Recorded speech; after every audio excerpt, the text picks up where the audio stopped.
So You got it? So yes. have I So answered the no. question? Wonderful, wonderful. So basically, you have answered the second question that you had earlier posed in your LinkedIn post, and that was what are my key values and core competencies. So my question here is that you need to be aware of key values, which probably will change over time, right? Depending Mm-hmm. on the sphere of activity and thought process that you're going through.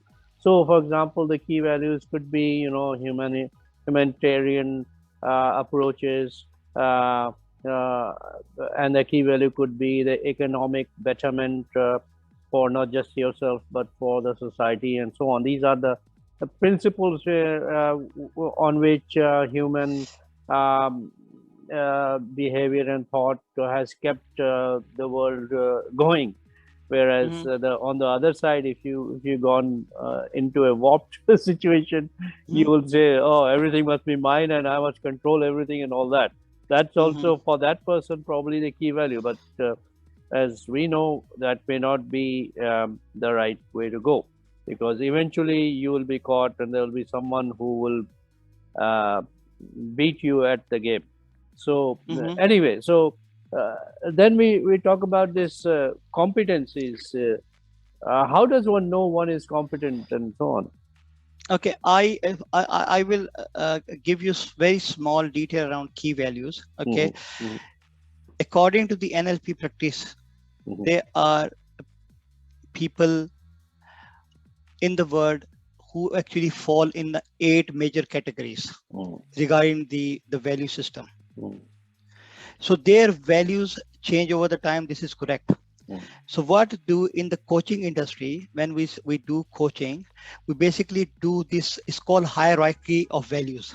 mhm, In hierarchy of values, we basically, what we do, do it every 6 to 12 months. mhm, Because once you start liking something, your core value change it. mhm, Okay. The core value, I mean, I won't say core value change. It's basically the value where you want to move in terms of your life, it mhm, change. mhm, Because every human being has core value embedded in that one. mhm, You see, like I was reading the article, they said like a Hitler, they have a core value mhm. where he liked to, be Dominate. powerful, Yeah. dominating. So it was his core value. So core Exactly. value stays there, but there are secondary values which changes over the time. Mhm, Okay, so what happen if people, they want to work on something, or maybe their value change sometimes. I'm not saying a core value, it's a secondary value which changes, core value stays there. So then we basically use some core mechanism. We have some approaches where we bring this particular value on top of their list so that they can work on that, and then mhm, we do like a mentorship cycle. mhm, Okay, core competencies. Okay, this is very important. Like I think it's very much attached to your personality traits. mhm, Okay, this comes from the self-reflection. mhm, Okay, because as I have given you the example, that I thought my core competency is this, I can do this, the technical thing. But my core competency was people handling, because I was extrovert. So I didn't want to do job sitting inside my office or talking to the computer all the time mhm, or writing a code for somebody. So that was my core competency. So my core competency was going out, socialize, talk to people, handle different situation, mhm, and exploration, and do this. So these are the core competency. When you do like a self-reflection, it basically it do couple of things. As I think I run like it actually does couple of things. Okay, it basically can I share the screen now? This is Yeah, a time please, where I can. please. Okay, so this is where the importance comes up when you do Mhm, like a self-reflection. mhm, So it has a different aspect of seeing the things. mhm, It is your personal perspective, a personal aspect, mhm, and it's your professional aspect. mhm, When you do this self-reflection, uh, if you see like this point, Mm-hmm. it is saying it gives you the analysis of your core values Mm. and any possible conflicting values of others. Ah, that's a great point. Mm. Okay, and it also help you to evaluate your states and Mm. your predictable behavior Mm-hmm. against each state. Okay, Mm-hmm. because some people when they are when they are not happy, Mm. they go and they sit quiet, they don't Mm. talk to anybody. Right, right. Okay, so this is their state. So Mm. their core value system is to be isolated Mm. when they are in conflict. Mm. So when you are in isolated, your core competency won't grow Right. because you suppress it. Mm. When you suppress something, you don't grow. Right. Okay, Yeah. so You waste away. yeah, you waste away. Yeah, agree. So you waste it. So basically you need to evaluate, Mm. because see, if I am very much ambitious person, Mm. okay, but my core competency is that I go out and talk to people, I explore the world, and I do a lot of rational thinking. I like to do a lot of development, the person development, profession development. Mm. But as soon as I hit any state Mm. which is creating some trouble for me, Mm. then my core competency dies. Mm. When you do self-reflection, you actually check your memories Mm. and you find out what actually has happened Mm. and what was the state, what my competency and how it gets affected, so that you can go back and you can work on it. Mm. Human is very flexible. I Mm. mean, human That's right. can even if they are in shock, with Mm. the overtime they can come out of it, Mm. depending if they have a right resources available, they have right Mm. people, Mm. they have a Mm. right thinking pattern. Mhm. So it's not like a medication. It's medication only help when people are doing something from inside as well. Mm. So this is how self-reflection helps people to be better version of themselves. Mm. You got it? Wonderful, wonderful. Yeah. So please go ahead. Now the whole floor is yours. Yeah, And I actually explain it because it might be gonna answer a lot of questions there anyway. yeah. Okay. Okay. So as I will go from the first way where we have discussed about this self-reflection. Sorry, it's not very neat No. presentation It's quite slide. good. It's good So because we are mhm. we are basically word based here. So there's nothing else. I mean, if we start showing videos and things, that takes away the concept totally differently. Yeah. Yeah, okay, thank you. So self-reflection, it is basically when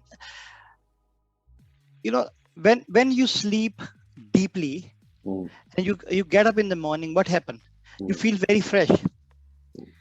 But if you don't feel sleep deep and you are waking up frequently at night time because of some mental pressure or something, Mm. or maybe your health is not good, you get up in the morning and you see you're lethargic, you say, oh Mm. man, my whole day is gone, I Mhm. won't be able to do anything. Mhm. So similarly, when you are doing a self-reflection, it is actually diving deep into your unconscious mind. So you are Mm. approaching a different containers in your brain. Mm. Okay, there people think there are boundaries there.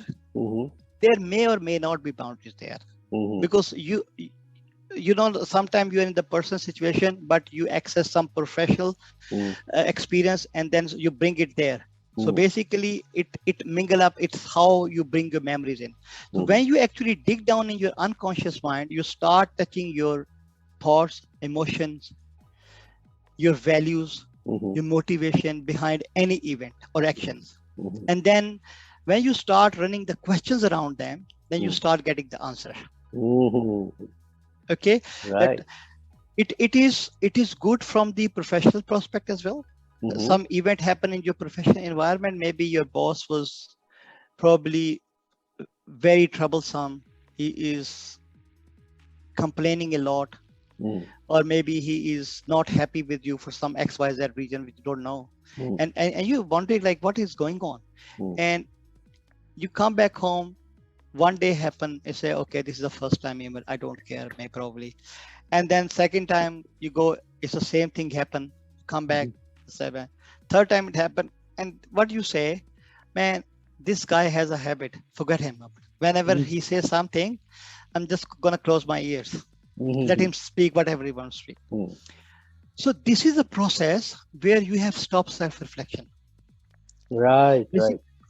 Okay, because you have admitted is in IT risk Excuse me. management, in IT risk management, we call it a risk acceptance. Mm. We accepted the risk.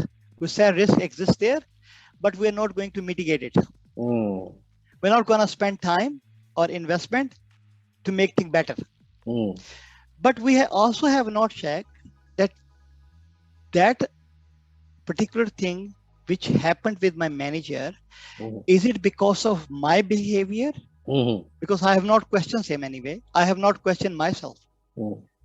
that whether he was angry with me Mm. or whether he is angry because some XYZ reason, because we have not communicated. So we Right. stopped the communication. Mm. He accepted that I will not question him. I accepted that I will not talk to him anymore. I will just listen and walk away. Mm. So the problem has not resolved. Right. So It's a stalemate.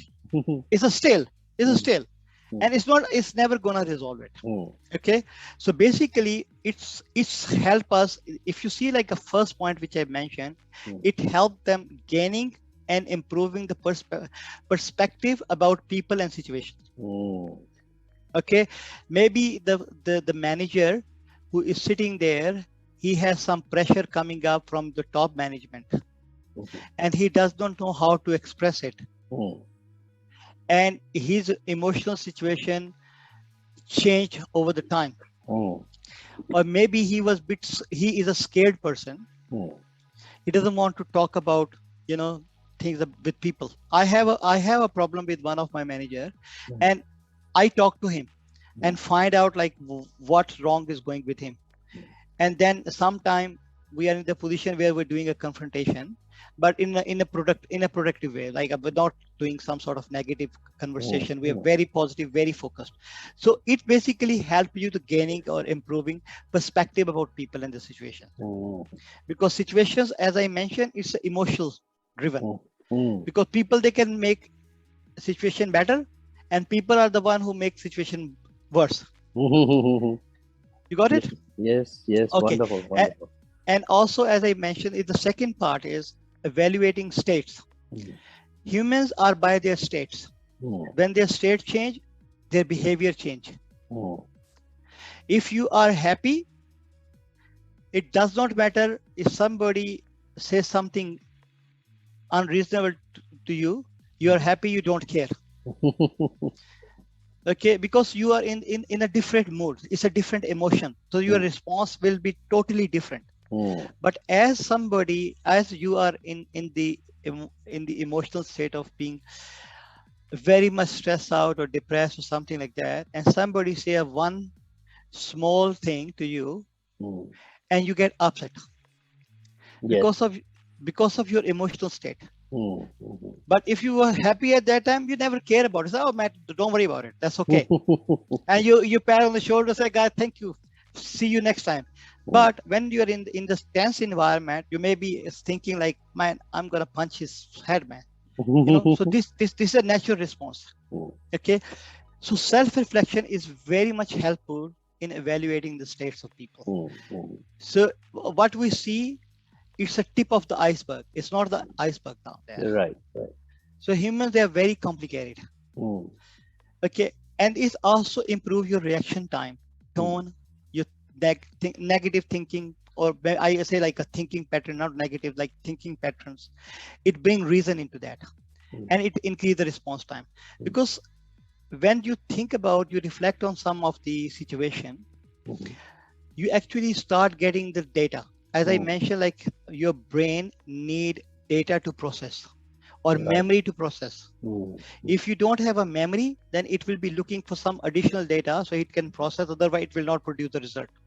It is a similar like arithmetic calculation which computer does it on the data. If you have a wrong digit there, or if you don't have a right symbol there, it's gonna say the error. That's right. So similarly, it basically it's you improve your reaction time, because you go back, you think about it, you evaluate the tones, because human has in NLP, humans have 5 main uh, uh, they have 5 main the patterns which they can use to create a thought process. Either they do like a visual, audio, they smell it, they taste it, or they do self-talk. So these are the 5 key mechanisms which is used in NLP.